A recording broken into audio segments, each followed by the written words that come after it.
Maybe I hear. Cause some. We are here. We married to marry. Mother sound funny. Me dey want her. We need I Idowu boy because Cause they know him. when we are son only the my way on do Gay, we were begging with the band, love at first sight. You are begging when I fall in love. You come here very well from the bottom of my heart. And I was looking for the love to you. I did agree for my man. I said, if you have a good and I cool, anymore, I love us. A ticket, you have fair. No, I do not. More behavior remit in the government. Ticket. I don't know where. Only ticket working. Where your ticket level? Here, Bane, savage. You don't dare. Savage, you can't. Saloboa. Na not savage. Savage call you. I love you. You know what you will. Not be to love person, no. You dey get my point, so. Not be to love person. I love my heart. Can you do transfer? Why am I transfer? Many me when I my 10,000 we account. Babiana. Talk Babiano here. Talk Babiano here. Get a big bag, babe. I love something. You give it. You are your back all over. Where you who? It be working. Where you back who? Where you my friend, yeah, try me. My dear, try me. I love that. I'm not part of my member, do not. Or my member with any other. I love you. I can't. From our Zola. No, boy, me carry a banner cool one. The mad. What is here your head? They are organically one boy with here. After they close to you, that is called a review, say may not be natural and how you be. The mad. You start to go like that. And now bottle your score. I what they want. I come to Kulu say. No, whoever the name. And where? You get people say sharp. What they want you.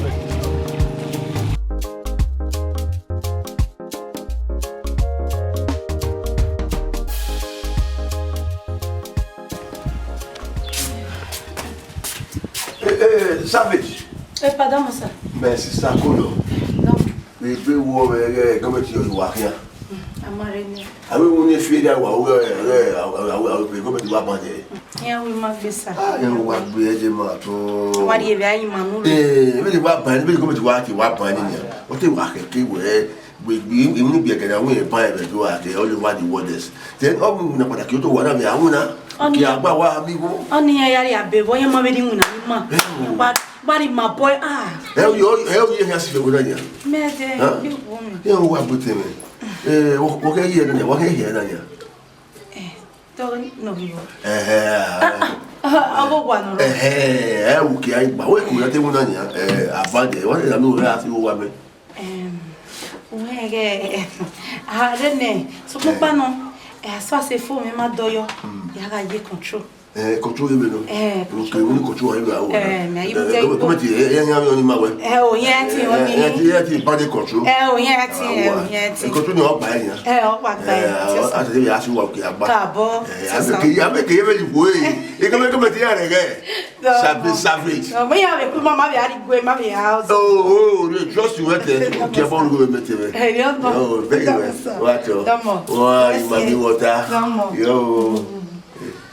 Numi wa kwanya ma we ko ya fe wa ya wa fi ya o savage no ti wa ta ho e de agbe ya organize ise awin fe o we affect me e bi se bi ale me fi me ni ko be ti wa pa de bi ata wa fi ya ge na wa yin ma mi water ti affected me too me anya ti adi de bi agbo afi o bi adi ile su da wa bi fi o we aye ya ko me ni ne qui a ko na mi go c'est là ouais dans le dernier qu'on fait dans le dernier qu'on fait ah non pas même ami comme tu pères il bien gagner mais à tiens là il moi je dis à dinaroni ade wa yi mami kota le ku me o ya tu ba si o wa le ku me o le ya ri la mi ya gba wa yi mami kota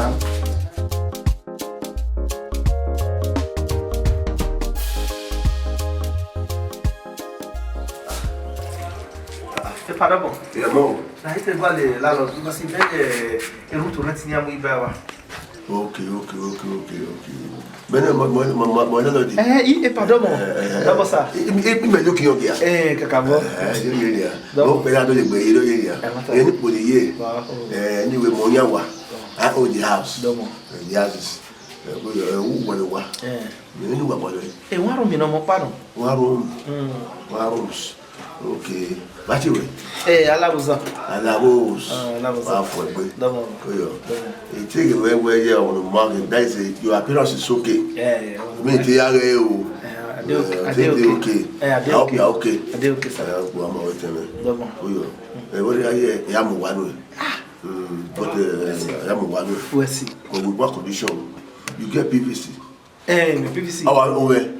Or you better wear your appearances. Likewise, myself. Oh, okay. I'm one way. P.V.C. I'm one way. They must have 6 months. I'm well. I'm pay for all the year because of appearance. 6 months. They were the oldest one like that. When you hear them, they have 1 month. No matter how I'm sacrificed of my house. But I'm happy 1 month. What making a parking? It may be almost 10 years. We were. Okay, take that with 10 years. Mabua, but it's a bar house. The property at Meviola were working okay. It's a bar house. We are you want to keep a cake back. Oh, when I want win. But you don't know Nero. I mean, we are Garo, or Revolution. Yeah, it's a to go out. No. Minotive. Why, Mammy, water? Yeah, I didn't wear out. You made me with me. You have one my bad. You have good. You have working my work back. We know you have a bow. I allows my what you were allows my dear. That was one from me any moment from that. You away, my dear. No more. What do I have?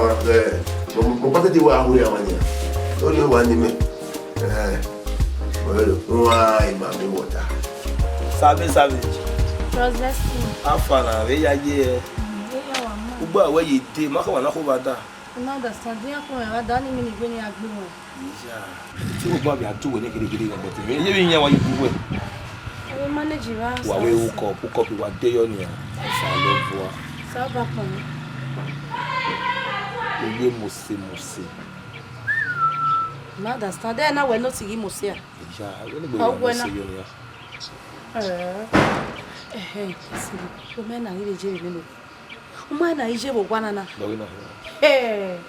Landlord, you will hear you back.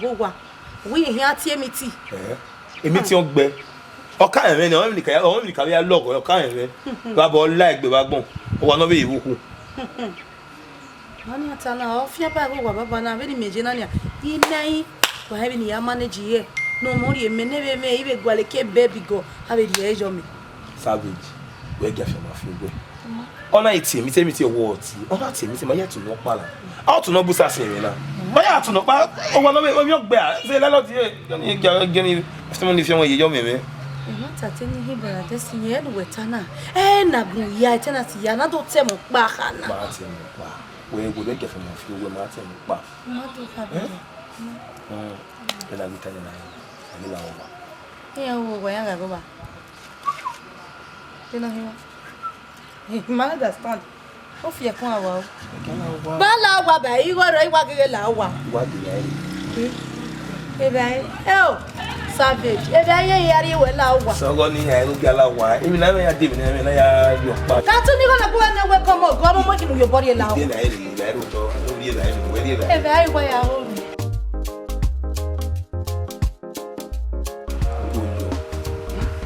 You will hear the army now. Where worry, you are the young.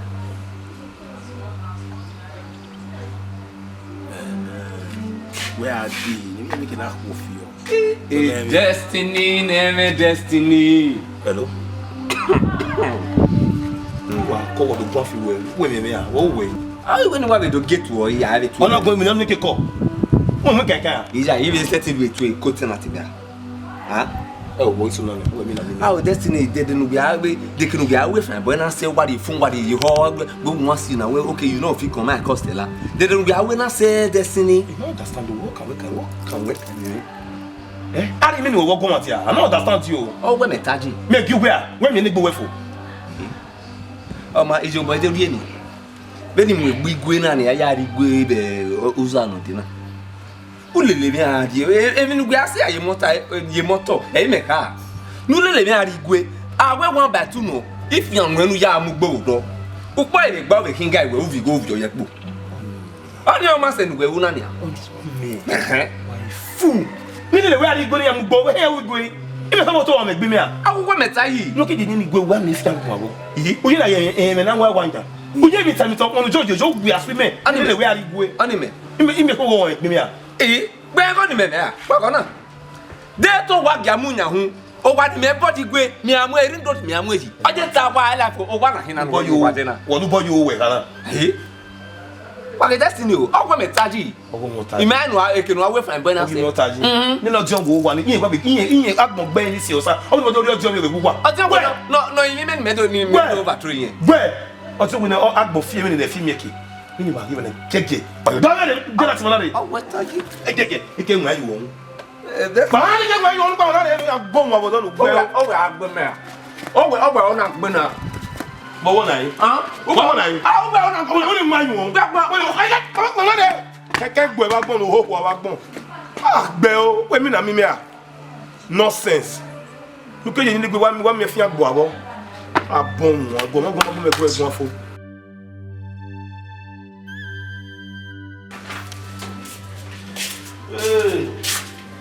One hour you put it. I like me.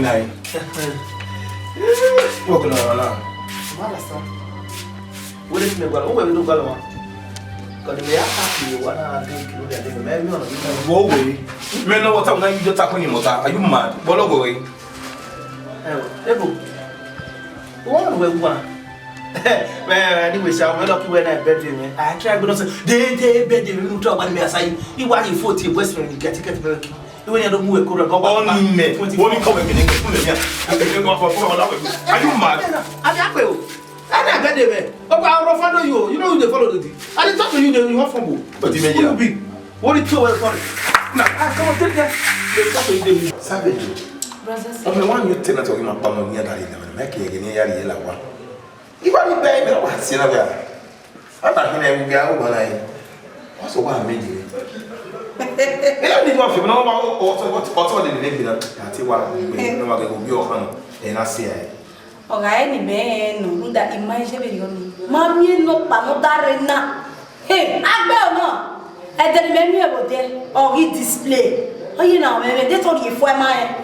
I tell me they make one another move. Eh, I'm not me any. A ticket of gear. Ticket of gear. Yeah, come with me. Me so me. Here, what did you talk me? I be maybe me. Never to the home. Every day, landlord. And go on, Mujoa.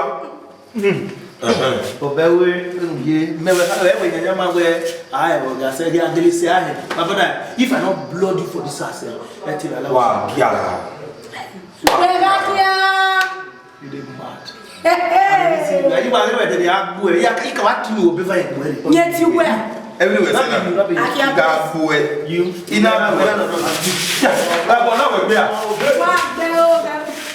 and well, oh, no, better. Melatonin, I will be a bed. Ah, Bell, I don't know what I'm trying. I don't know. Take it yet. What? Oh, you know, I am the legna.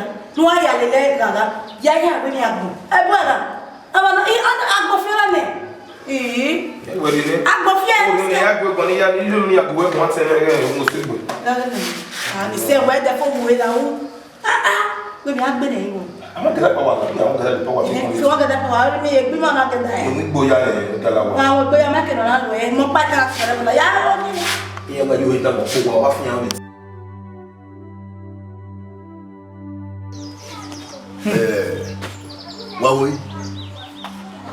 les écoles sont iguales à toi. Mais tu vois les bouilles, ma doigt d'oreille. I want what? In my own house. I want what? que ninguém vai nós não de nós o bora e magi oni de gbe yo we fie wo wana oku eso oku buna awa boy wa now the last point is that where come on no ri no wana o tina ti no o dare o iye won ni wa gbe won ni pack you want that's all what's it I will have one let's go let's I don't want that all what's it landlord yẹn mi no kan o ka won mi me fo mi to lo won so gbogbo no ekita no le yo wana o de okay no bu o de I mean I'm talking I'm talking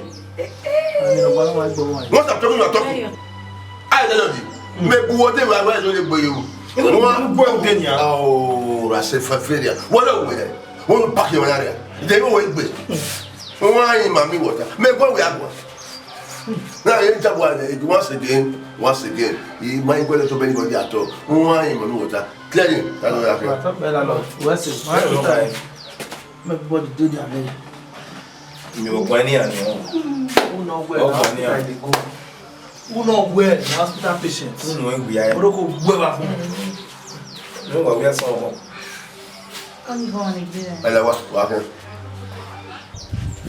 sabe Sir. ni metaba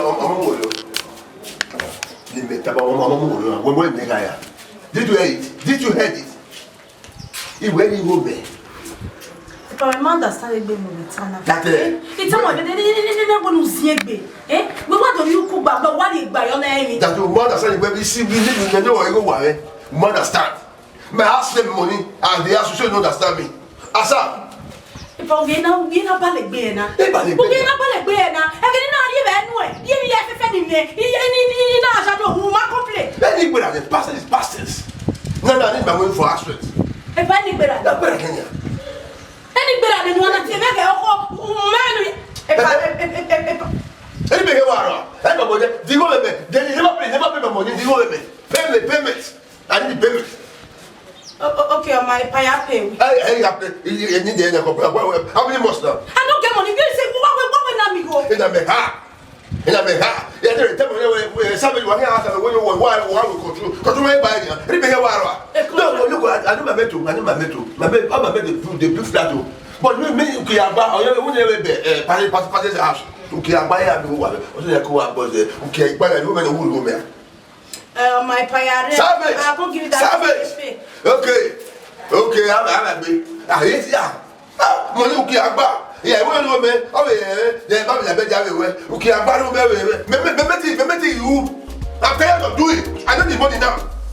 You know it. Ah, yeah, oh no, I don't powerless. Money we say do this thing. It's not the tire.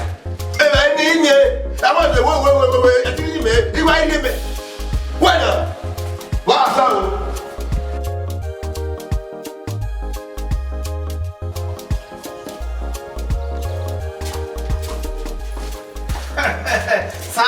Savage. Ubaka, where you should carry tabu. So, I'm going to go Gaya. You have a lot of the sea, where you go know the so, where to be a silver? Now, where to be a silver? Where Bevel or the company, I have no fear when you know, let you are. My father are discussing matinee. Can I even pay your house rent? Hey, big man. Sir, condition where you can even pay your house rent. Oh, what a disaster. Oh, damn it. What damn it. My back pay go, money pay. You get me? The landlord, you know the pay the year now. Where to pay? Where we gonna pay? Where they gonna pay? Where they ask or women I shut up your pay you not by a pay. Good when we are. I come at Yaku, we time at the way I will grow the way I don't know. I was showering my I won't go. Come on, just got the hell to you know, Lily. Yeah, that was really well. Under that is like I go blow you. Man, oh, I told him out. Landlord, my guy, I want to the landlord. History or tenant, I don't want to pour me. Women attack of you. 100 naira is okay. Women attack of you. Where are the winner? They will know what. All the tickets in the ticket. Where get there? Where get there? A nuisance. Where nuisance? Where me? I will copy what you. Yeah, why I Facebook party from body boy wagon, no go learn work. Oh, when the police you get fail, man, you will be like person will fail about me for mortuary. Who don't wait for right for now? What are the man?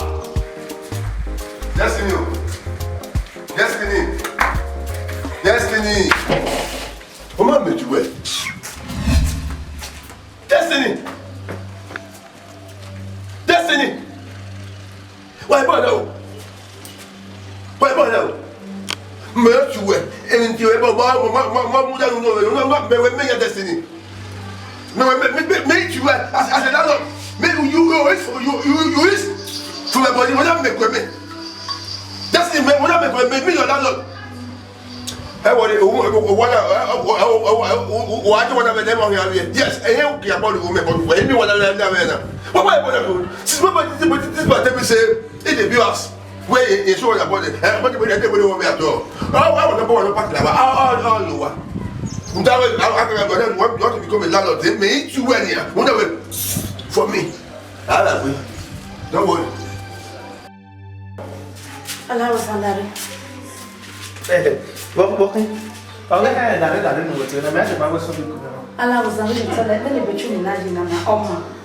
Oh, show where? My yeah. Then one day not to say now. Oh, I show where you ah? Where you are? I would never know where. Oh, Piano, you don't make no pay toilet and not pay the truth.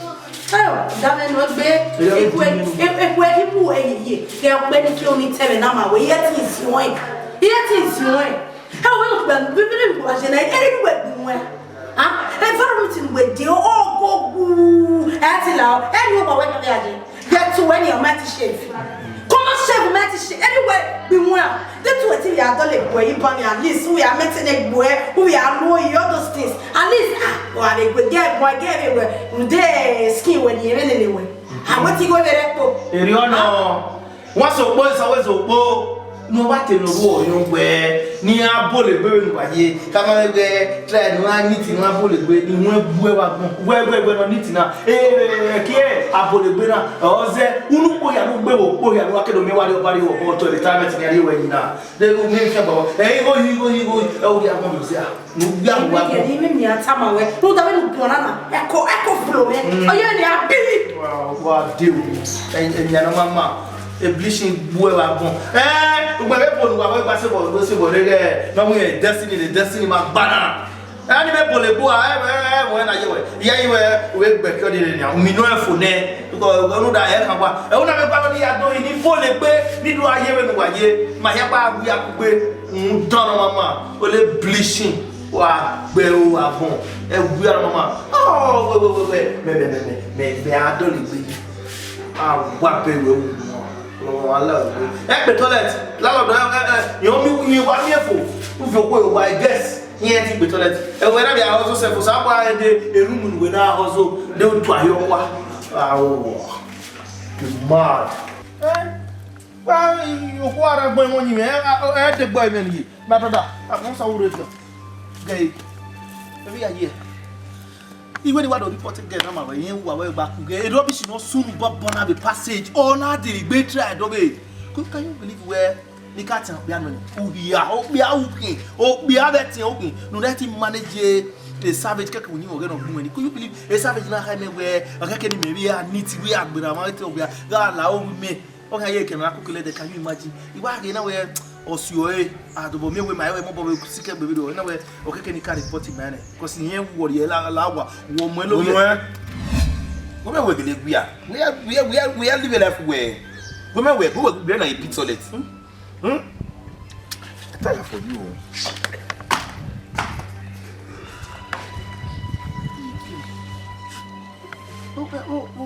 okay where I lie like we me believe we are wa bi awu inu wa wo gbeluwa boy na ya boy na gera wa gbe ke boy na ni gera gbe ke boy na ni pe me wo ma gboro wo ki agboro boy na ke ma fi weekend o wa close ile mi iya wa bi awe ma di ke ki ade ni do gi awe na get ticket wa bi awu te ba go me that means boy na we get ni aka su ma na ni pe wi ala wa gbe wa wi awu ya won ni landlord no won ni han Near the bomb, you want to get you better about an alley. Give me what I mean. At this man. No, we are getting here. Yeah, well.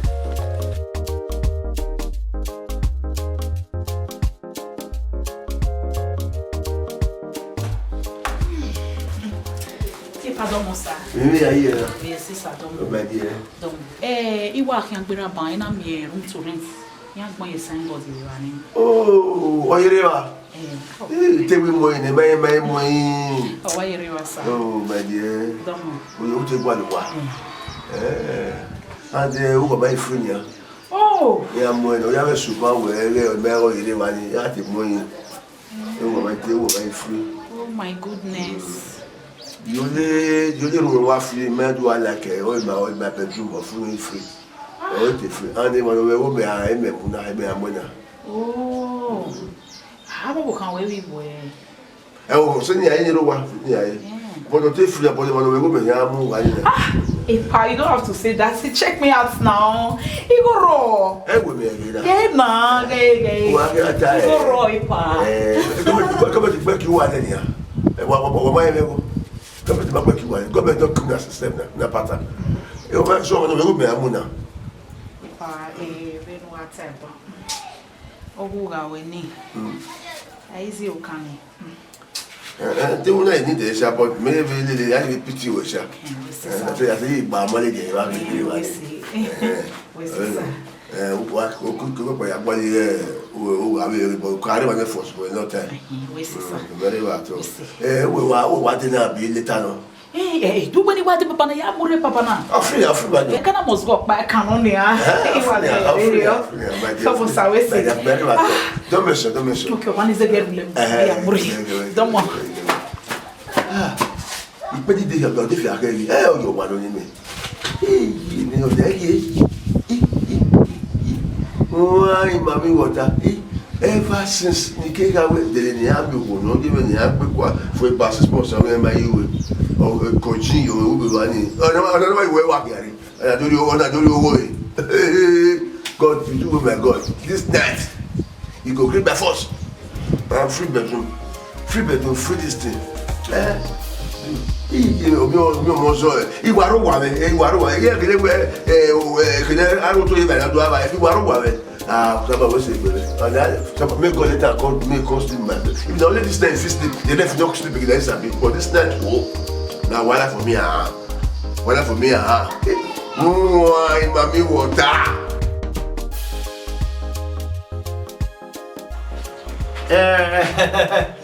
problem Bale wa gbo ni o. Wait to packet of bulletin on voice me I do feel wa. Agbe wo mi ko wa chat. Ya call you later, ya call you. Destiny, wọ́n ní bubu. Destiny, they don't swear rubbish ni. Oni mi. Wo we. Wo di play we. Agbe ogele hu. Dana na uma. Ni na tell we ticket we fe me ka fi agbera ni. Aga go de ana la dobi. Ugwa u nyanga. Destiny. They would the book of ticket to not retire ticket cut a lot of my Mossin will be where? Why you there is a giveaway by ticket. Oh, I will try. One when you go so big one. Try. A lot of the year you can be a boy. You may. Would you may? Then no. Also go and remember. Most of what you come up copy. Oh, go on, get what we marry me. But I'll go with boy now. Hey, but I'm on a good one. Oh, you get me a ticket. Where I get ticket here, I have a full I went to the Kabaka because of a boys may have but Mom have a ticket here. Yase Bess Abasiata International. Mom have a ticket here. Yase Bala, one of Fogbe. Obiatine. Ave bossy have a fair. I went to go to any Fogbe. I'm a boss. May I go where I ya ne brossin or CV boot. Mom may have a ticket here. What boy now? You want good one? But I poison it at or send you right to my expert. Hey, Destiny, all your boy will wear. Yeah, lost the people to have a fair of Kabaka. Have a jaja. We have a very moment of their ticket here. Ya say both of our. He's a boy now. 13 was the home you know we put. Ya never go me. Me, and I was up. Wow, we boy na my heaven. Easy Salobo. Eh, ya wa dry. Eje. Oh, you baby na ya yon lo. Ayo abi, ayo we pole. O we pole, egbe wa wo me. Be o wa je be nupo. Be nya na be nupo. Megbe la 15 and senior. Gay, he mega hot be last year. Papa. The government now. Done. They cannot out last year. Yeah, where? Tamufwa, no, I think I was only way over and I look for one more calling me. No, we are this thing. Oh, but at 15 million, may have 15 grand. Where can you? Where can you? Don't be I use the lamp. Where can government in that one man? Yes, my Mario Baneo. One of you, somebody who I are here. One away, oh, why I go to where I can go. Huh? I see. Wow, no, what way. I will retire. Working on what you want. Umale talk there, Umatoko, what's the banana, Uswa Talo. The Talo loud will come or loud. Gay, if my mother a landlord, they may play. It is landlord, they are give the police. I don't want no get move by, no get no soon. We're going to have massive. No, that way, when we are taking by ma. Why do you have yours? Why are we not by that? Why are we not there? I have been a top of women. La kun one you better to buy the Tala. I want to get a winner. General, not get a winner. Well, no, we are our police are moving. That's why I'm here, so not every police. Yes, no police moving. One women will walk. Then no, if better make up for you at the hero to or for you on Martin. Oh, you went up for women on Philip there. Who are you on Philip? Natural fairness. Oh, you're the winner. When around there to one with Tamati, where we need the light to back here to go. If you are young, you can so idiot to visit. Everybody to my brain, or idiot to visit Adina. I had one AC cuckoo. Ya love yeah, I was you made me boy. I was sorry. They know you can't wear ball. They know you can't wear ball. And I want to get down. When I win, I ain't gonna see not get ticket. Why I never go one level. You don't want to take a while. Ooh, I never back to wow.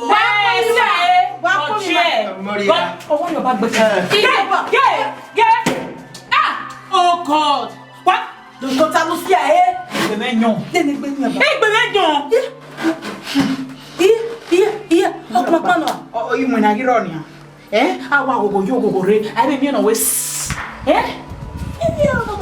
Give me tell you, I don't maybe go no maybe to we are lay your letter away. Me who be 7 years now. Eh? We general we are with me. Back one oh yeah, van of Benny or take with more. Then you know where you go, no buy you make it. That was what you mean. One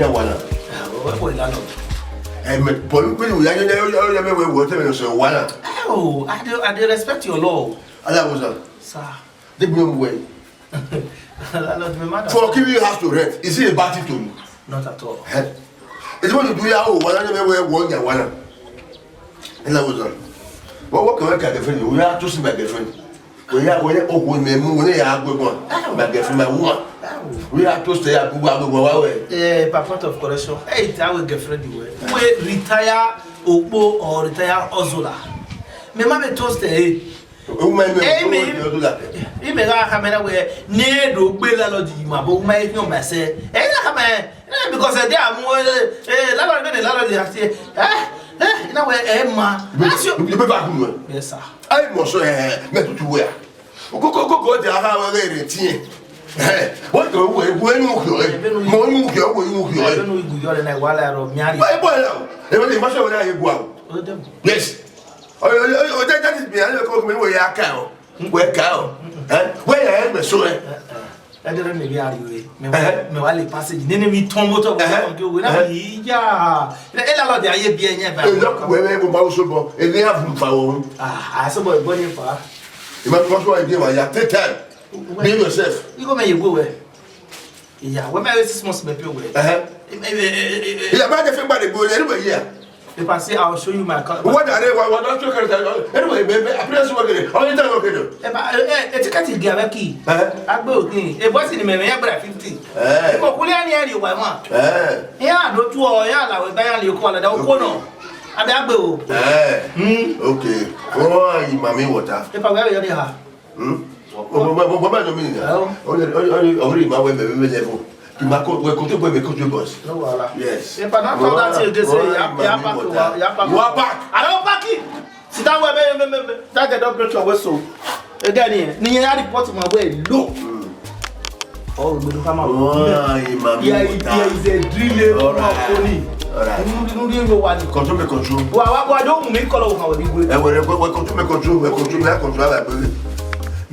Me free a lot.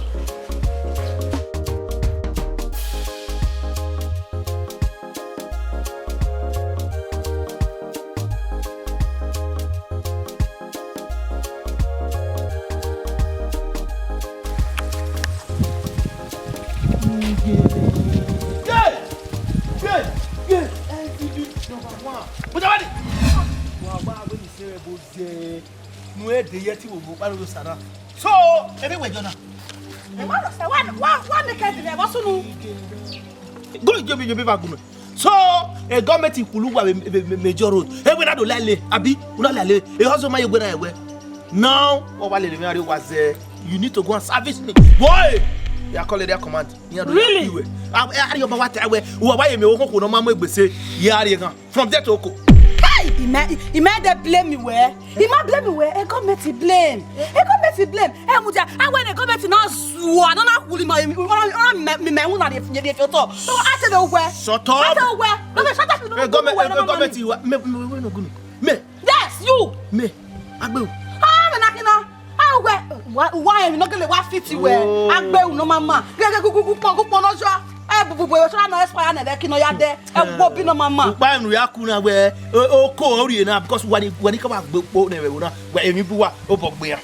See, we were born and nobody not obey you. See, Maka were proud of yes. Official register.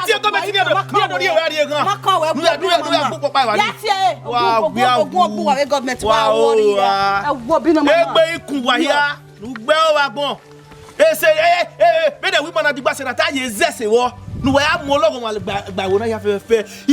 Abomination, while we are not getting man allowed down. Every year, come now, or where we are part of projects because of in where I had wire. Yeah, more long on the level. Who are Belwagmo. Now I could walk on a younger in Grudge. I hold up your by hero. Hey, when I do, who I are, we are who. Hey! They get a wicked bell. Oh, my fool. Wow. Obviously, customer of your move where we know also. Yeah, brother of light. I make a get of boom. Very Quebec now before flat here. We are my humble. I went out to be a problem. You bakwa. What do I do? Here. Hi, again. I customer where we are here, sir. What is getting? I'm having your drops. Why to Baba? Bien, in Agbinwesa. Kai! Oh, Agbe, all of my Agbe. When we have a problem in the station now, I will go where? Okay, come on, filter. The police are must to move when you know. I don't see oh, Jesus! Only one person enter this baby. And we fall. Hi!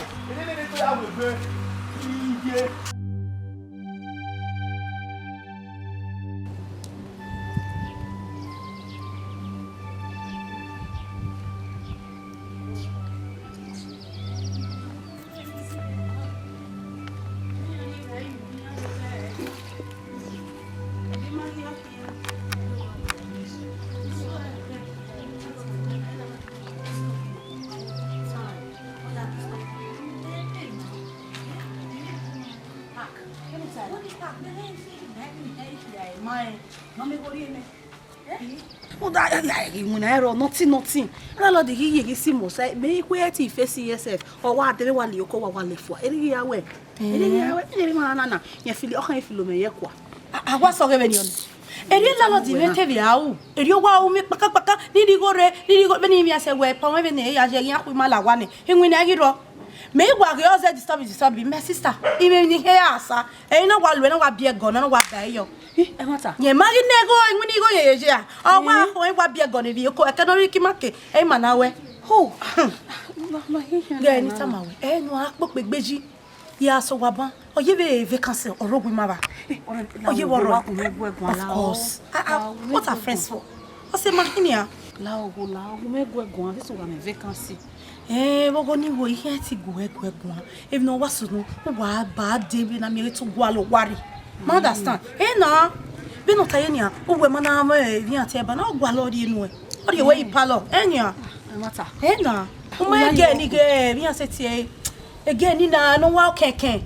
Oh, again ni ma pa no ni say. Yes now. I mo ri ade ba ni. O wo se ba ni o ma mi go pay. E no wa be a complain ri ere. I wa ri ere. Landlord na wa ri e la wa. E no ri agwa lo. O wa ri ni landlord. La wo wa ma ya wa re be no wa ta na ya re. Ya wa re o yi. Ibe wa re ba na. So far, so far. Nothing. Why ala wa nothing. Okay, me na ba complain, me na can we understand now. Me te complain when na everywhere is soft. Me me na. I me me boy say no what say higher pay me go ni higher pay na. Hey, landlord me. Let it go no wrong. You know how we dey na say na street we dey. Use what you have to get what you want. Oh mami go rie ne landlord me let it go. Who wa bia go na bi ko wa rie yo. O so ni no. Ta wa so go gele wa work video. He walk. So you want Benin na me do wa gele wa. Easy me. Now straight ahead. Straight up. Na. Ya go le dey ya se to pa ya se ba ni. So for me show you ba. Awun ye. Wa pretend di ma ye. Mama ye me ni pa.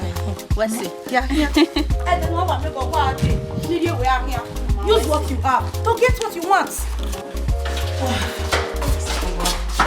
Ni bi atama o. E o na o ko. Ni afeko. Wa be na lo dia wa la o wa ni ya wa mu yi. We be afeko ke o bi ari ndi yo ni a. Ge ni tama o yo pa man. E la lo di me ya we customer ya ge. Where? Now. Be le ba se wa. I mama ga so very yo. Ho me ni we ni. Na. Wa mu ya we gbe mi ge wa tun. Mana we be yo ni. E na mi ma we be ro pa. Na wow. Me te we te mi o ge polo gbo so na so very. Oni be ti pa. O wa mo ejo. Hey, oye na gbe na bro ba we say. Oh boy. La wo. O te a boy. Aiko. Agbere yin mo o paro wa na. E ma be ro wa na ni a. E me ko ni ki. Ni wa ta na ni o ko me ni. Ama ko me ni le lo pa.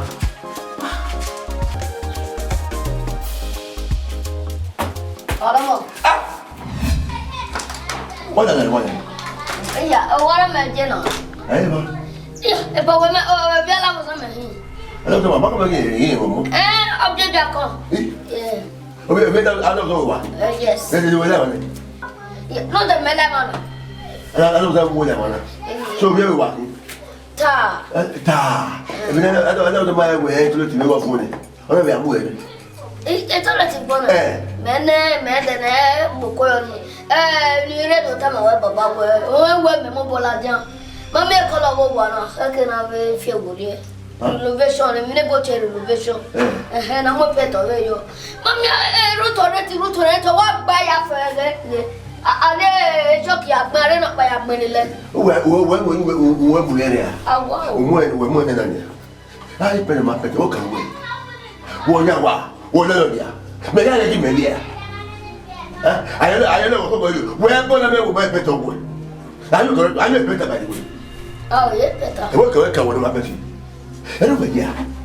Ya go bu ya dia. Epa, ri ta ma we ne. That it. Not in 1 week. Usura pateba o wana me chogwe o fie kola we wuri ta ma we. Ma fe wure wo.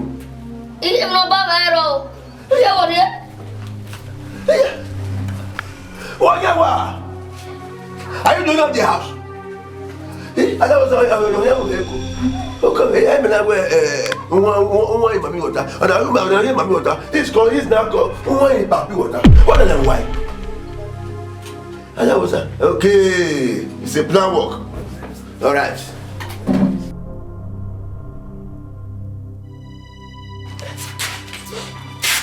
Hello. Papa. Koye, okay, I'm just. Ah, Emile, Papa. Ticket. Hey, man, I did ask you. Mama me dey. Hey, we provoke you, ah. Mama me dey. God for me back. You know me, I don't like work, man. You know, where here. Hey, does you Hana? Ah, what is dog? A dogs. What the dog? A dogs. Very nice boy. Don't, I want to be a company. Yeah, well, let them over. Make working memory. Oh, wait, man. If I get what? A good baby, I'm going to be. You know, they walk by. He made baby key. This is when he gets the living on our business. We're not even tickets. Yeah, the food, they ain't about bear or poor. Eh, when the river, we are no quarter, I say, when I'm in the one bar. Where are you? Oh, we may wait. You go come out now from that. You can get after. Get back. Dosh, where have been to Landlord? Oh, I don't give a problem. I only tell us this color of you want to do this, I'm going to change it. Well, don't wear I don't know what you said that I'm power. Why you want to go back and make a remember with it? If I can't go, every time you do it, I'm going to go back here or they're going to go because I'm going to be here.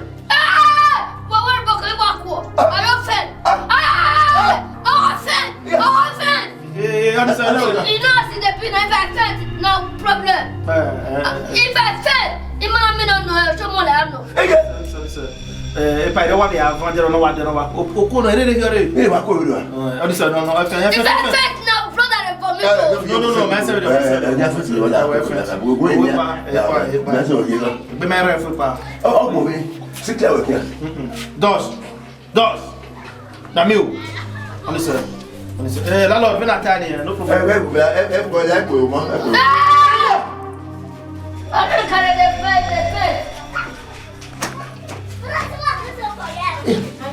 Anybody here? Oh, why my water? My water is there. Why my water? Why my water? Oh, hey, maybe I will be again. Maybe I'm sorry. Maybe I will come. That was a. That I have you. It's okay. That is okay. No. I don't Come. Where's the bear? Oh, not you go. No, I didn't have this boy and Saka enter. What do you do? Don't know what's a cat. He who I hear, no water. I already made was so sena. You know, well, let you know what? So that, I mean, you may not want your friend or boy affair. Only gentlemen, one member, well off. Hey, me a camera on the working one do while. Who you be for good? Eh? One way. I want to boom on a gafari here. Who wants in your game? Who wants you to go to your what about Mama? Ma, you have a landlord. I working one. What will you are? Bell, none of the your savage. No. Wow, I know a savage of what I don't know. I don't know. Wow, Giaga. Okay, no, don't see like a finish, Abby. What made I for them where is that even your color? I don't know. Wow, but we're not of your beer savage.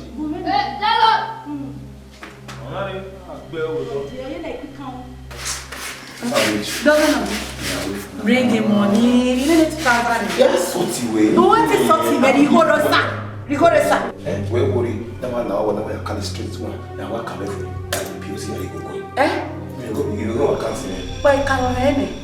Una already. Who buy a POS? I've got transfer. They transfer. Men are coming in. You're going to be my cover. Don't get come back see me. Go don't get savage. If you want people, you want people now.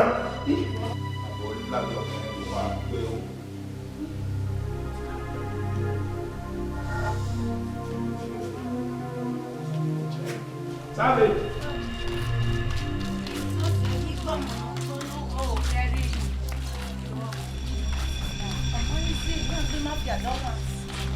I don't want any agreement from street to street, from junction to junction. You have a stroke, you have one, you get a assistant. At least all those shortcuts were on a savage. Yeah. Even the government to like mafia don't want. Yeah, mafia don't want. Even have control, they call on me before where normally a regular customer, you know. When you have a call on my okay, we are here. When I get you in and I carry you away customer okay, I will here okay, I will accept.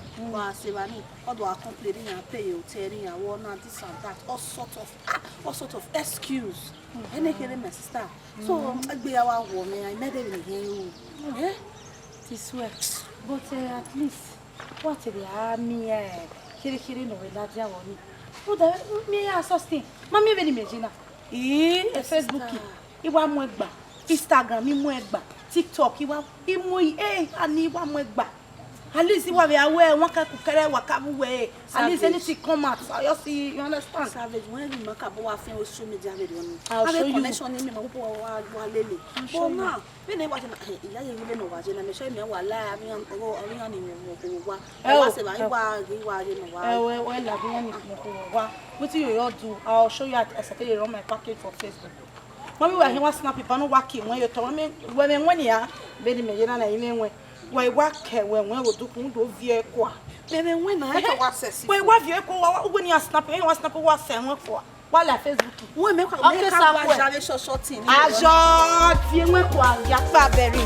Vie we kwa mota ma we you also. Ya.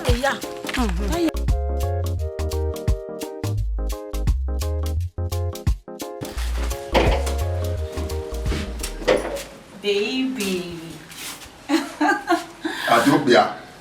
Adobo. By sugar. Everybody over here have one. If I went, I'm not wearing any.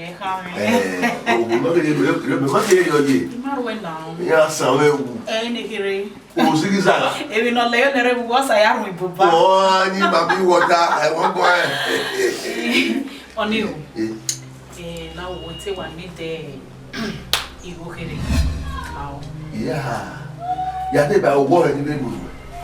Where's I hear one? We are never war. I want to get that. If one care, as I will have some book, to go one way, who are some Measa. What's that? Y'all not be a any, where you spiritual, I get him Measa. The mother stand. The spiritual, I bear. Ipe we be amune ipe we oh okay we dey go there we only we yara we na ipe we what we pay una wa muye we no kekere ni wu wa bale ya ho go ija ni mami o ta wa bale la bale o dey la wana te we me wo na imu wa no wo e amu ma we ya sa yo wa dey go do we go e gina what did I go yi wa do we go yi otherwise me look on idea of boy or run na wa fanya na we gele mu a ma na muko we asa wa say we ya free as ya me mu we on e free as we on e free as you give me I give you and what time la on e free as what 50,000 are you me okay about we could do but we want to say 50,000 let me anyway what back it me akpa talebero uri 3 months me o de o ma de 3 months mo de 6 months me ni aya kwa lo wa de 3 months de wa yes sir Ekiri o wori could notice me we no we to me lo we be ere yawe wa ere yawe o wa ebe wo yare mo e power ye me before you know you give me o I go ask you money you say you no give me I go ask you money you will be my boyfriend hey tell what you gbe me e sugar sasi mo ki o sugar sasi me wa ni te mo ki ye boyfriend la o e o ki o la o te mo ki o e te la ti ki o na mu la la o be wo me te wa you give me o wo le ke o wa je wa le lo bo you give me e di amu o pa je mi wa lórí ale o eri ya bi e iwa to le la ga ni iwa bi e wa yo gbe ti ale gbe ti e to le Savage afa wele afa it's no really get over way what you want to smoke 5 kilo was this new one If you are going to kill here, my money are dancing. How would you give me a gun? What looks like? I'm not going to bust some. How would we have my way? He had him about talking now. Okay, you don't know me. Who will not tell it to now? Why can't you find? You got to open you to me now. We're going to be loving. We're going to be loving. Let's just make it a hey, it's a in a way, even no job, and in a woman talk. Hell, no, not let's no. Who will? Where we now? I've been a little about here, what we be? Who will why you were wearing? We are what get a gear. Do I not work on the road? Anyway, I don't make before them come out in who really for them? Don't make sure I got to go with me now. You don't know where go to go for the savage. Who never can you go away? Who we know, and laziness. I will walk you, England, walk you. That's a lawyer, I don't give me I got walking. I got no back walking. When you were said, in my year, you tap, you know, see it, you bring away, in my year. Oh, then you wait there. I'm going to marry. Maintenance, I got both of you together. When you do they will tell you what they are doing. What you can know what P.V.C. over. But then you might be so mad. So, other Yako. But Papa Nania, I went here with Mohammed anywhere where P.V.C. over. And when I have P.V.C. or Akudi and Ilawa. And I'm okay. And all your way to what you can allow. Don't want to wear the name P.V.C. or Yahoo. Well, or one day I did. Hello, what up? This sample. Now, whoever will do our P.V.C. around for this moment now, or 1 year, I did all have you. But what are we? Who show him, man? And I was away, no, all that one. We might have a P.V.C. and help as some minute you slip aside. Wow. Because what you tell you where I went to really where. Yeah, they have well, my and don't do our it's not the mamma P.V.C. I went so I may wear a go. So it will have bill. Okay. I have P.V.C. Thank you. You know, P.V.C. Nagila, not women. Landlord, my way wanted your ass. Oh, yeah, permission to carry on. That's why. If you have my women content where then who are already disobey where? Clearing, oh, but it's here. I took credit to no please you. Oh, no, you know, I am with so back to my loss. Yeah, I'm going to P.V.C. not to my fair life. What's it? I want them in P.V.C. I will tell you, no more bishop. I didn't even know who would know. I am a P.V.C. by button. I will see whether I'm going to now let me. No, I've actually didn't answer. No, you got mad.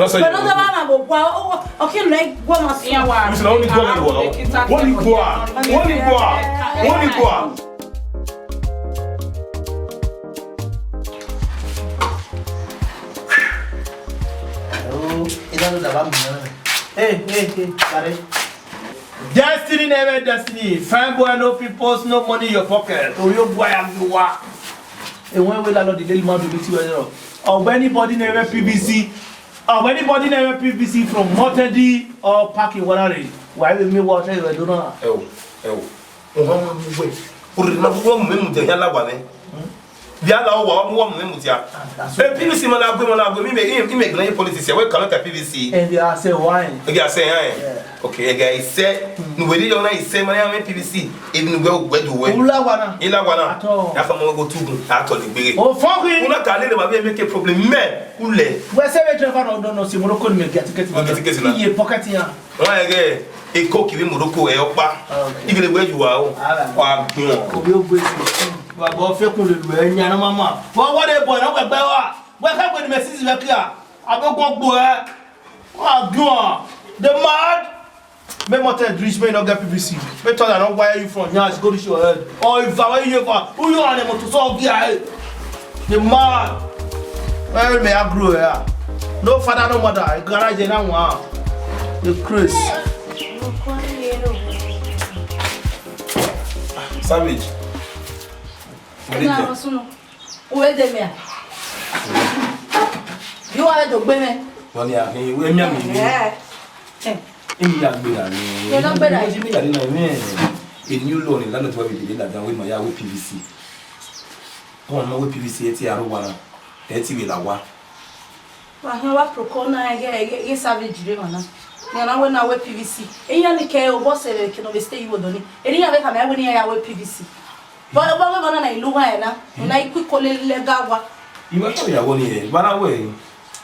Even imagine, Emma was make better query. Maybe can ye wow with P.V.C. In fact, my second year now when you haven't 1 million, when me a wow with P.V.C. Where? How come you handle the walk when you are here? Where can P.V.C. Eh? Oh, as again, I'm not seeing you got a very good test. Yeah, me brother, the way you walk with mine. I will soon my P.V.C. Well, good time, Magui. Magui, as I Magui, I may settle. A governor does settle. Wonderful. There's a fool, Billy. Go me, Papa, the fool out there for a billy. But I need Tabani. I may fear Banner, be when he told Tago and put me out there. Destiny, no, we have destiny. He told Tago and put me out there. Oh, let me see. Baby, ballon, eh? And good about you. A good ballon, eh? You know, you do bad every area. I go family come. Understand? Tell her. Savage. Wow. Hey, boy. We're not women, eh? Here, everyone will go there. Equal. Destiny, equal. Anyway, why you? Nonsense. Savage.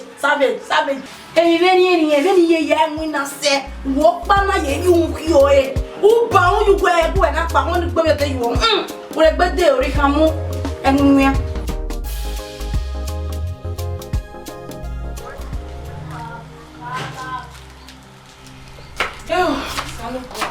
What are you?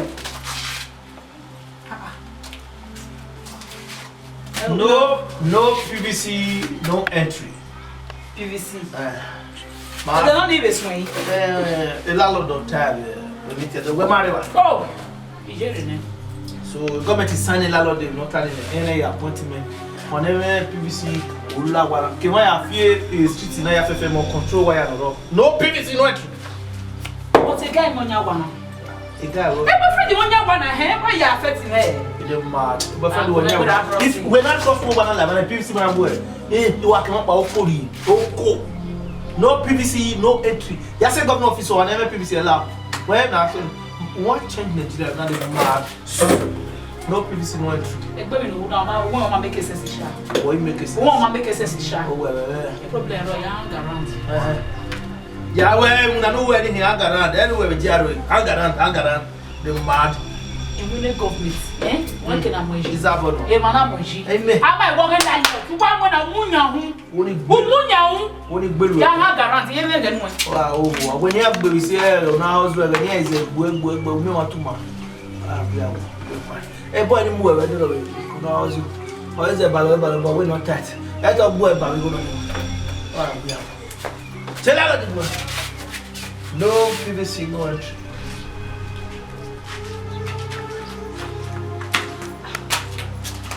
Governor. Okay, well, girl. All right, I'll do that one. What? Worried, to get away and room to let. Okay, room to let him go very.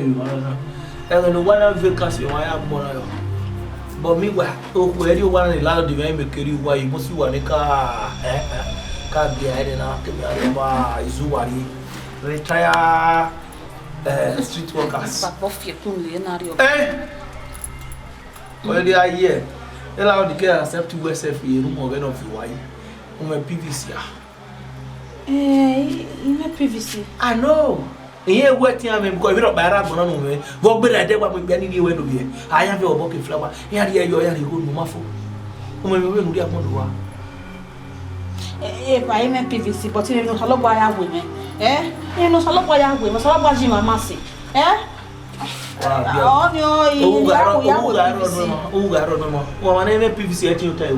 No P.V.C, no room for all tenants. Who do I have P.V.C? Mafia will not wait. You just take over.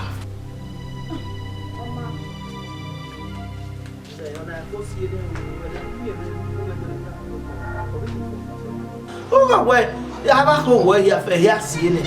I will be body you in what? And you have your business with it. I went to hear you are going to galak me. Hold on.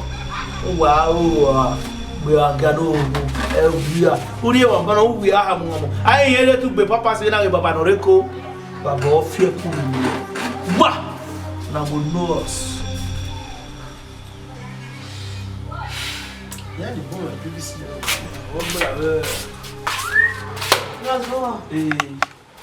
And if I survive that P.V.C. well.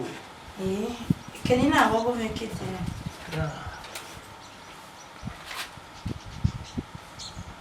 Savage. Yeah, what the card me Savage. A monkey no go. Where do? Where we do? P.V.C. I get a rename what? Why do we again do when I do I new? And you melt a lot better. Bafia kune lera ni wabera mi yuwa ne abie kune abie wonro agbugbe agado ni o wa akwenye dori agbe agado ni P.V.C is my heri ni mwa wa wi agu mother o ko ro mama je kini no wi ale le do ya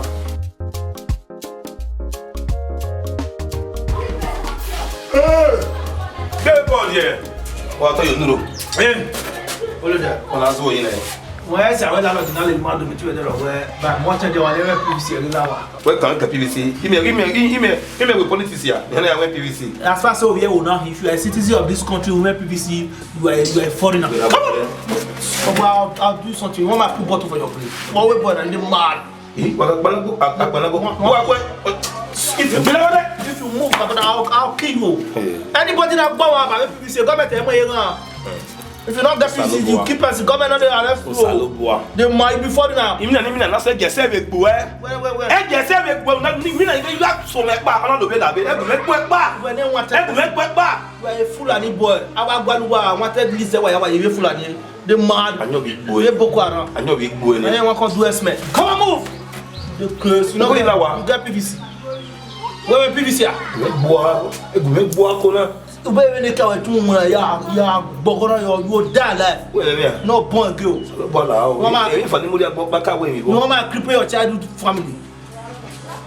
I'll cripple you waiting to be a life now. I'll get point. When I go down with it, you go out and you wear a back. Why are they open the kid? They kick him, he kick you, and he can't so what? Look at your vein. Powerless soul. Oh boy, yeah, but gonna hear no can or I'll show you a test style. He want market destiny you and man. Yeah, ba. No that way, Imani Diziga. Imani Diziga with boy. Don't deserve a boy. Landlord did not move. I'm on my way capable. Landlord. Oh, move. Oh, go for your information, really, I didn't ring road. We are going to money. Taking you out. You are where you are never P.V.C. ring road. After election, you go back to your house. Will you be? I'm not winning me. It's more than a big bogo. You cripple. Oh, man. Yeah, ba. Learn but money this is a big boy.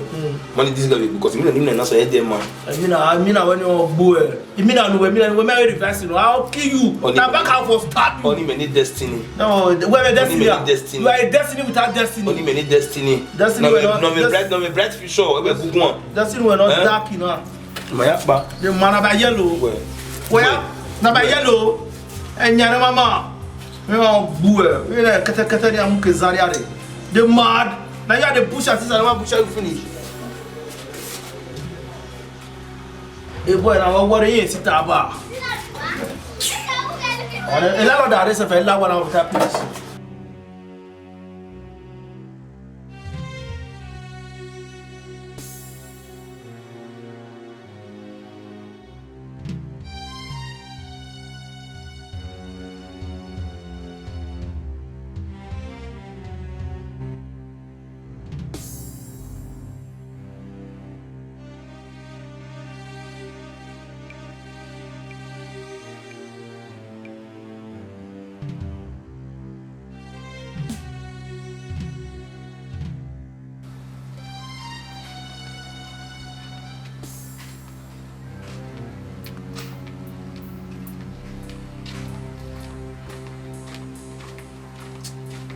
now with P.V.C. now. You know, we have the boy now over here. Let's say I'm in the government. Let's say I'm going to test as a politician. You know, with P.V.C. now, I'm here with boy and I'm going to a very bad boy.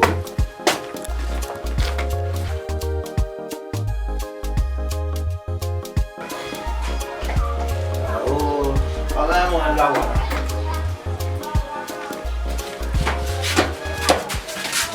what's the when the motor what but what document better o fun o fe but P.V.C. e ban we call better with them e ban we gba e ke na ya with P.V.C. na no se we no we amana P.V.C. na ITD Veki ITD bank ITD la moto bele so asibo o e si ko to ne so so no say ya with P.V.C. me o no better but you buy a camera, we are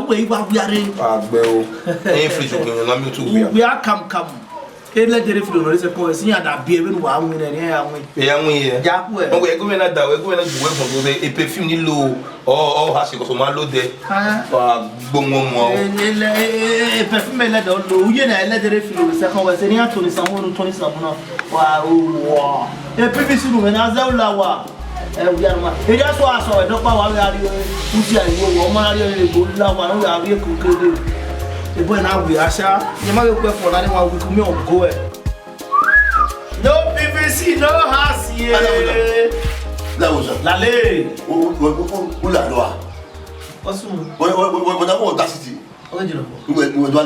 Because we no movement. Me here get ticket there. The thing they no time we me not the time we how we or come on P.V.C. nge la wa. But only me my the different. We are no P.V.C. we la wa. What I if it's a boy, man. No, woman. Oh, I'm a brother and sister business. Well, maybe I went to the lab. More than yes. We better than me at all. No way why we go to work. Yeah, no, we tell P.V.C. For what? If a P.V.C. were where? I don't know. Air crossing it down. While crossing there, waiting in our P.V.C. were one. Yeah, I'm going to say. Every me power now. You may want to go to them. The woman where they not see one way allow. No way I know where na abi landlord girlfriend. I go hang around. Who hang around me? Be 24 hours yamuna. Hello. Why mami water? David no what do we say? I don't want to move. I don't want to. Me no come over there. But come on, no dey dey man ya P.V.C. Near la wa. But we come we start we are register. Oh we work with there la wa. Papa do ani am we man no e go near la wa. Me go le bribe. This is huge. This is power I will retrieve it from you. After election. Wait for not election. I go say this man P.V.C. where. If you go say you know enter your house. No what. Oh I want that your man P.V.C. ulawa. If you want P.V.C. matter how old is we want to change this country. What any man while you mag with him. How do you why you to make why any elder looking on when no with papas. How we go la river. Now I am the one my will call it. I don't know. You came away. What if you know when of you who are in a we not do for that.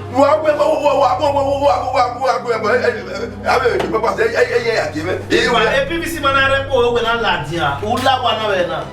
Api wo me do mo. We do mo. Na be like na the work for you. What you me ante na me we. If you come out you don't got P.V.C. ula wana you are. Straight. Lale te won gba kere ri won gba ba P.V.C. After election then you go enter your house so if you farmer with you to you go collect woto wata woto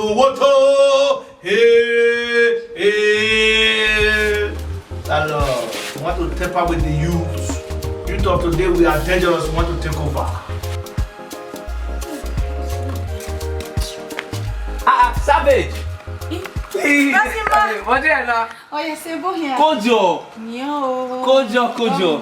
What is it? Oh, yes, c'est. Kojo.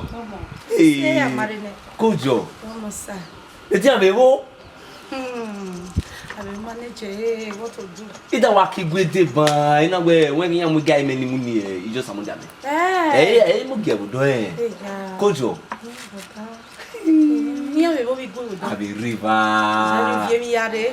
Te viore, viens c'est bien so a jo doru duwe me na kwa ko le gade. On dit mais. Eh. Il y a hier mi rokpa. Il y a hier mi rokpa. Wa we no dame inari. Wa you no dame re. Iho.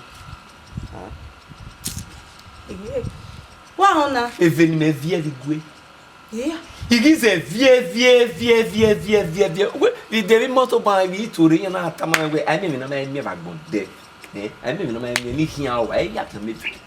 Oh, Brasimo, then we have your banana when you can't make it. Oh, my God. Oh, radio man, hearing me, ya ribota, by make it where it well and get away doing the pada. Well, now the government announced that where I'm a savage, where in Uluwa you put it. But what we will walk by Puri when you buy in another buy. Eya mioi. Nuwe wage herena. Ikbedeha. Eya so wana. Dede aya so. Ina te wenu rikyok ba ba so kwa. Ya viegbe. Ivie ma vie. Ina ti o ma were gbe. Ja me vie. Ma oni vie. Oh we me wa mu o. Le savage bo gen hien ma gbon na. Han? O ja me ade na we na do me landlord. Me can't say the kigwere. My ya do arijobo nu e. Da arijobo ni gbe. Me can't say the kigwere. Dey 100 naira no ari ejugbe. Na. Ni me ari bayi. Você não vai ser. Não pega ona na cama, mama. E eu vou ver o ari, eu vi roda. O dega eu vou boa o gimenania. Solo boa de bawe. O ya beta ba vi mi we na we. Ade wo vie mi ve ire. No da uma me no egbe me wo wana. Yeah, we malawa. You ma consider me with my family. You ma consider me. Hey, won. Ma wedding. Ma here same. Kuyo. We say, brother. Tu ya iwa si wa nani. Ha? Agi mi go ya dowi. Yeah, it's a fried stew. No. I've ever do television here. Here, man. But I'm going to fried stew. Oh, what's you want? He didn't go see a man. No, I didn't want to talk.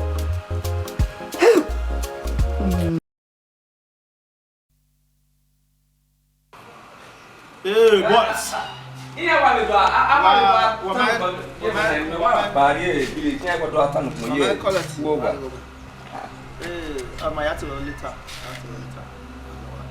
o ye na brother ma ko yo what plumber the landlord we no do the toilet no ba ma understand mo ala uzo already second one why ni tenant no da pakire na na ko yo my brother was here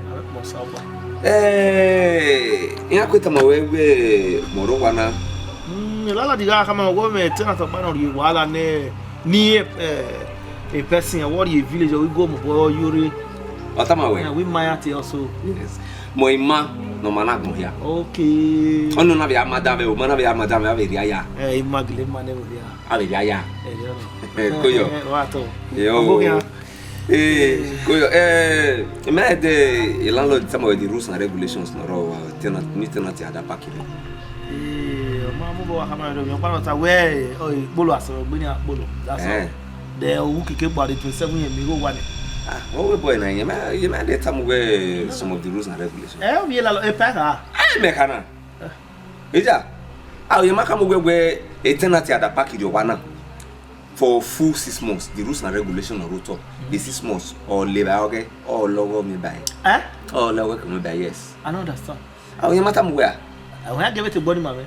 I mean the restaurant, you matter where. You want live a whole 6 months here you go buy. Who we have been wa? We me buy na we una. You know I don't understand you. Rules and regulations o wa na me. Me rules and regulations for. Yeah. They to easy bon where I live e ba me yeri ko me gina. No ku me gboku na mari eni kina we yi me go ni aro ya le ba ri no ku ibi afian no mo na wa ko a single life be na here na then do allow we na bye for all 6 months I don't understand it Priska the rest na tin ma betama we as in yama tama woman me here. Man re gba o ha get turn me where he live I see small see afia na my coat o ha get landlord try. My brother know the rules and regulations. Yama tama we what boy na say landlord. Boy na magele yi me o go man see e. Ala was we gugu na. Ko give ma we gugu But I have business with you. Funny. Benu ma understand the rules and regulations of Rwanda. The landlord they react me no refund go well. Better. Who be landlord we be landlord do account my brother. I know I get wala with you. E landlord the matter we post ni amuni me go wana. Wa pack you wana re. Wa pack you wana re. Man I tell the end be 6 months. Wa pack you wana re. But you na tam we yi. With time we understand the words. I don't push over. With time. With time. Lalo do where I told him I maybe you know my. Okay, my woman he get back below here. On a landlord. O matter who woman making. I was on a bomb about me. Wa pack your banner. Wa pack your banner. Oh, refund you go one way. Who pack your banner? Oh, man. But man stay glued to that rules and regulations. But where making? Another. We are shutting you now we had to provoke sleeping on Gary. I know the garage where you see me other than senior. My brother come here, you may, man. This guy. But if I sleep like this, smart, so you know understand. If I sleep, oh my, what pack you wanna do? Get landlord, landlord. That I have this boy. Oh yeah, everybody got that funny. They pack you, but you know what? I say you can't color it. Man, one nobody color it. They will go to the garage. Man. O se ba me mu wa me ka ye ibu e ye woni mu ari wa na won wiki be return we back pa e di mara mu no ye mu yo no abagbe me na do transfer go me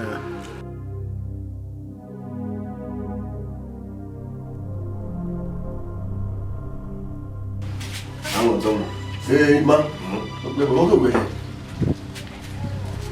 wa mu me landlord o problem we are me eternity wa gbati ala wo sanu be mu jo wai ala wo sanu we are me mu jo wai me gbe kan do ogun me gba ni a kele ebo ere no ya la won mo kele aro won na travel maro wa is na my new tenant no me ya ki ma we o ma pon dare we mata me the rules and regulations no ro wa na nya ojo wo ma ya polo I will be true how Nana me o tenant ima no managbon ya ina agba nele boy egun alawosan ona agbe slasla ami ebo no ma ti me vi go egun bo se gbe be lori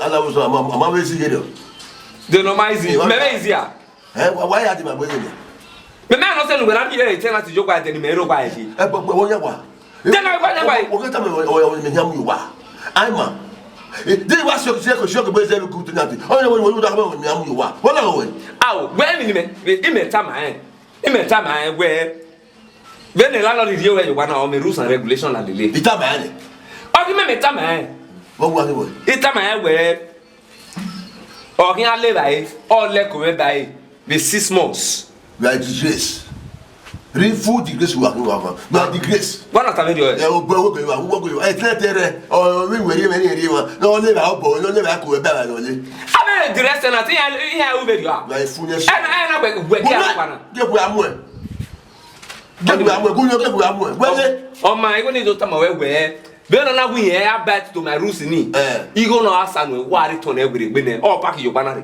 ogogwa agboa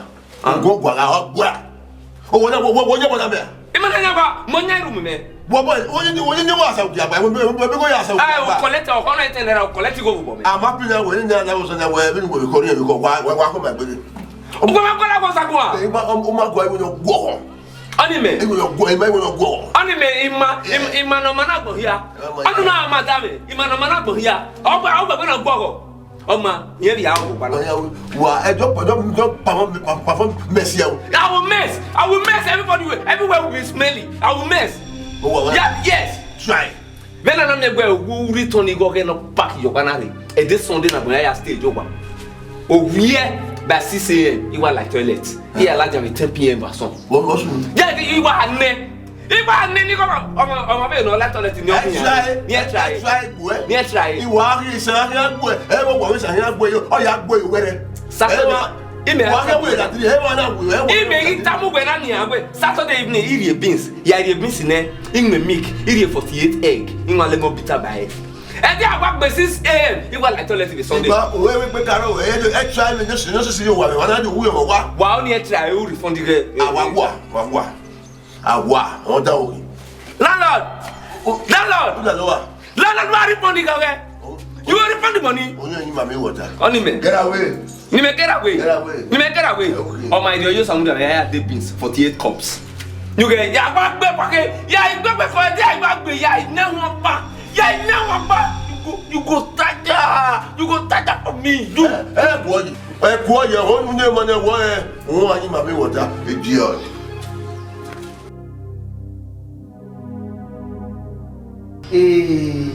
Ade. Alausa special. Okuno mo se wa kin. Si. O ti be mi gan no e ge gbe o. Ina we me wonda. We e be de landlord ni e baba we ni. Nka bo na. Na me no we go ya po bu wifi because the landlord e no so no ke me be de ni kire. O to e ka o lo ye. E be de o ge no ye ni be de hospital no. E ge gbe mo na landlord mo na mo ya hospital. E landlord gi yori ni wọ́n do we go to my pay ni owó pologbe owó hospital la shit yẹn ona bi e bet ni mo do ya be o wa so pa wọ́n ya bi o ye o bi ata mo be boreda mo sọ̀rọ̀ landlord ọmọ mi ya sa ọmọ mi na be lo ko to ye mo so ero yẹn le do le nyame no ba be bi e kan ri ma ya manage ya ko ba be bi e kan we ya de wa bo no wa ma se ka le landlord na so ko no be ba e we o mo se gbe na mo ye we bi e be ya ti wo no be do ge bet ni ara se mo le fa ari pa o ta ni e ya ba si o ni landlord ke lo kan do we wa si ku do ge bet ni o ma na be le ke o ti mo gbe be na dia o ile ba polo mo pa yo e landlord ya òun ege ni apagbe yin gbin re ni o e go ma pagbe ni gbera bi ya hiyo wa son ya ya be yo be mo pocket yo wa ba ni o ari o be yo landlord wa no sun ore ga fa ya ni le be wa lo be ni ba wa la o so ko je landlord gi ni o wa si na mi wa ya o wa si ari o ba wa mu da o ku gbe o gbe la ko wa gbon o mi mo ari o ba mi ma dia ma ko lu ayo ko ba be mi gbe ni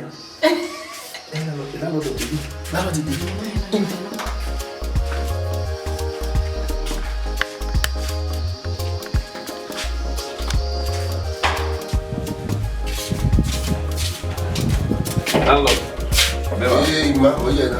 Yes. Go. We ni ba do tamawe. Okay, so jari.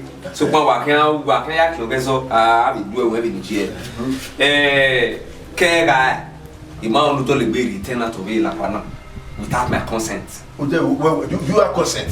Oh, ye gbigbo e consent. You are consent. Oh, ye gbigbo e consent me. What you wa? Are you not the house? Tell me where you know tell from my house again. Who are you? What are you? Oh, what here? What you wa? Oh, what here? When I bring this house, do I have rent money for your house to bring the house? Oh, what here be boy? Everywhere there. Oh, what here? You work here. Oh, kara kwa. Ima, but I'm here when anything we are keeping the way. Pop what is your here? Uda ya ba. Imenu ba wuzo bana. Imenu wa jo wa na me gbe ya lo nu ro gbera na wa. Consent me e here fi gbe ah, you wa back. Only me. Yes. But man get no work ya jamu na hu aje do. O gbe me lo ri go aje gbigbo. Asupo mo nwe, imo to lu nwe. Well, you want to go e bari go e ire o faru do. Ni e ire. E ire faru do. Ni me ire. Iku e ro do yo ma se wa do ri go e o ma to mo so imi faru do. Be there. Oh, wana. O wa do o wana. Gbegbe wa ma wa re ni e wo na ri go e ire. O si so na o wa. O ni ire. E de gbe ni tenant la bana mana ko egbon. Aga agbara gbiwo e. Only me. Yes, well. Only me. Yeah, agbara gbiwo. Only me. E ba mu ya te. Well, e ba mu ya te me yi. Ah, wa e mako. ameni tesino mi. E ba wo that's it there. Wo ire a. Yes. Only when you don't come away. Okay, now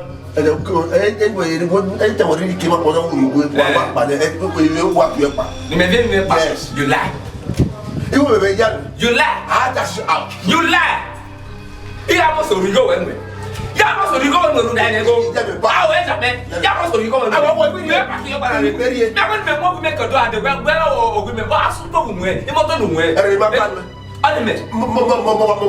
I'm crazy.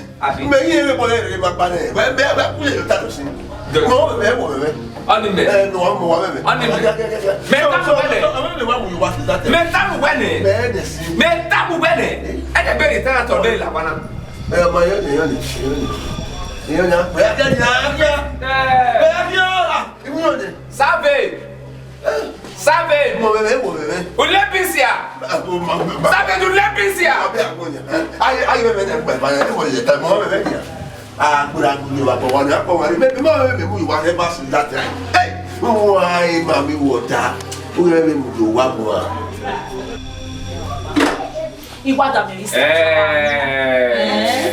Hey, Basima. Ima no mamia, hey, special Ima. Kono Edo. Wakoyo. When you go to no Ya teme godi. who will not do. Oh boy. Yedo. Wakoyo. Ima square. Imano mata go ya. So far, but na Daniel. Koti na oba. Was good to me about Madam. Why you go tell your woman, madam? Landlord, the destiny, never destiny. Oh, Amada. Yeah, no. Which matter now? Ima square. Mango ya mada will sa mada when you. Yes, I was Madam. Oh, one. We best savage, savage on our. Hey, Imano mamia yae. Amabao. Yado. You know. Ima international. You come in. Ima umayareta ni umayareta uni day. Yes now. Why when you mention Ima? Oh, Ima only see Arigwe. Then I will be more. I know you. Landlord. It's your money. It's your money with her. I bet forget that thing. I will be more. I wouldn't see Arigwe. It's savage. We're going to hear me waiting with me. Yeah, go. Oh, boy, we go. I like oh, but me boy, you go moto lumweni. I'm going to Baba na tired. We're one on line. You need to wear. Savage. I want to go. One way, Hanonia. Ima, me Aro wania, maro we. Nobody knew where Muna. Oh wow, we na ma. It's your money. Oh we. Okay, dey you say. That's that. Ononya we am. Square. What they are go and give him. Maoni vie. I know what crap.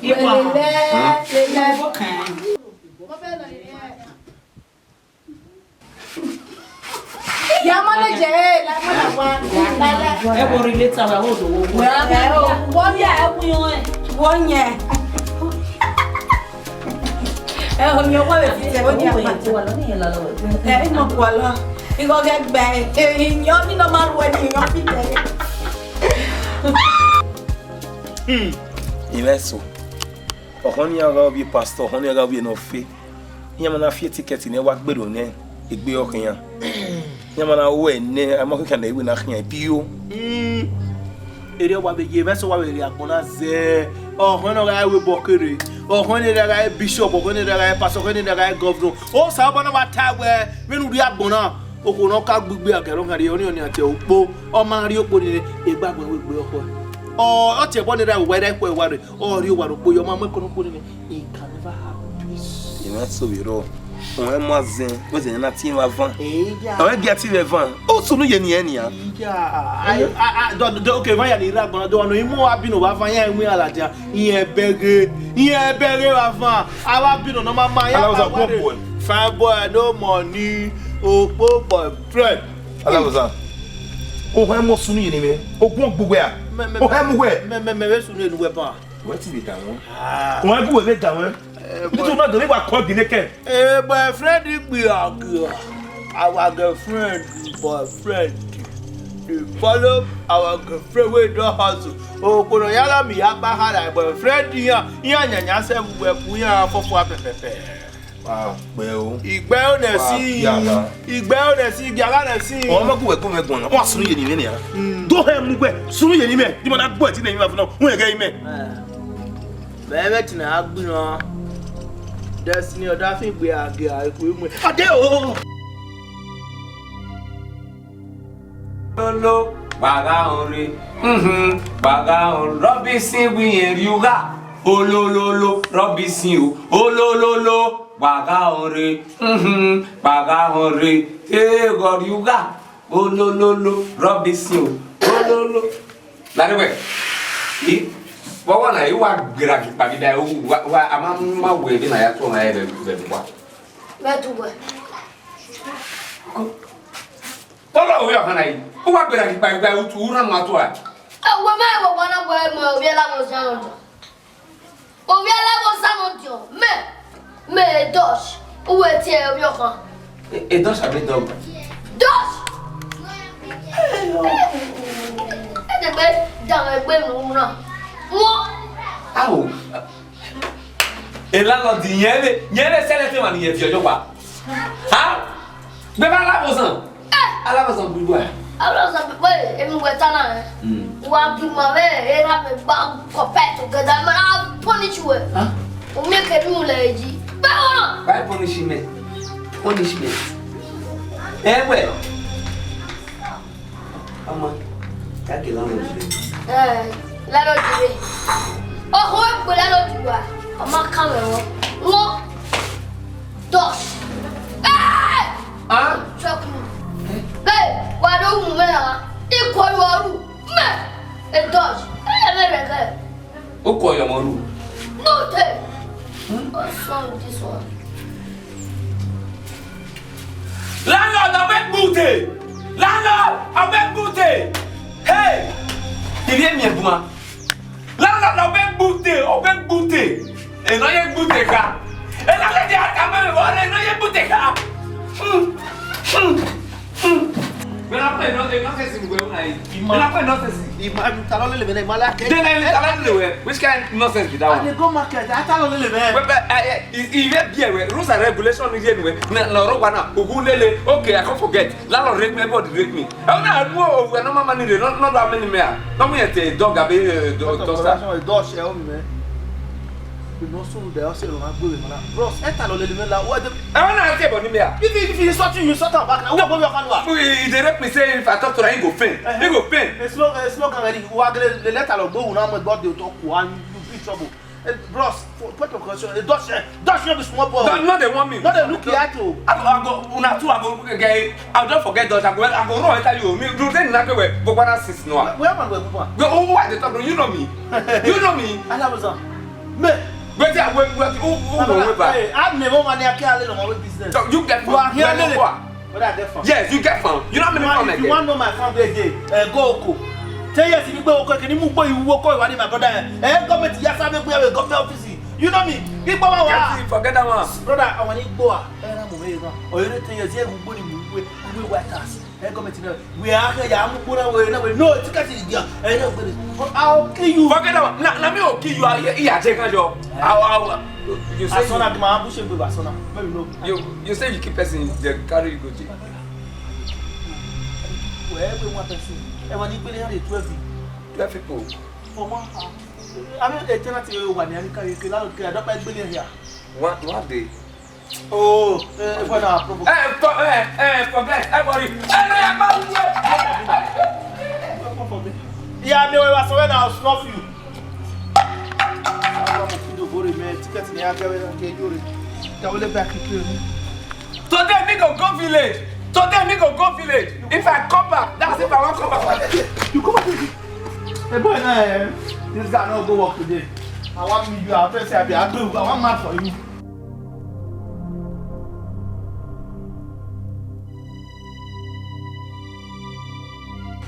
It's him. We no vision. Iyokpa oke mayalasi. Keka kudo kaunsa kekalaba kobigon okpa mayago. Aunsa na zansa Yoruba na Yoruba Edo na Edo anagbenari yai umere emokpa mayita. So when my yai me P.V.C nania amabirio ede azela ire managele kwekwa gbe zero pani mahin amyege opima okukelenya ọmọ ni ma ono la o ga la o bi ni mo eno wa gbebo na buto me ni yae ma ni gba ma me la ba ma bi tole ro na ji nda we to ya pita we ana fi o pa ni ana akugbe o etin imo yana gele kugbe inwa ni gbe o di me ma na gele kugbe ma mi o ma ho mo bo nya kega okpa e ma ya ifi eni ba do anya ge gbe do bi eso no ma kreki ke ma ya si yo pa Idowu Agbona direct na mo eni ole oki oki setting we ma o la setting e da ze la re ma riva aya le boye peti le boye bi ye peti do no ma no riva no se o ke no je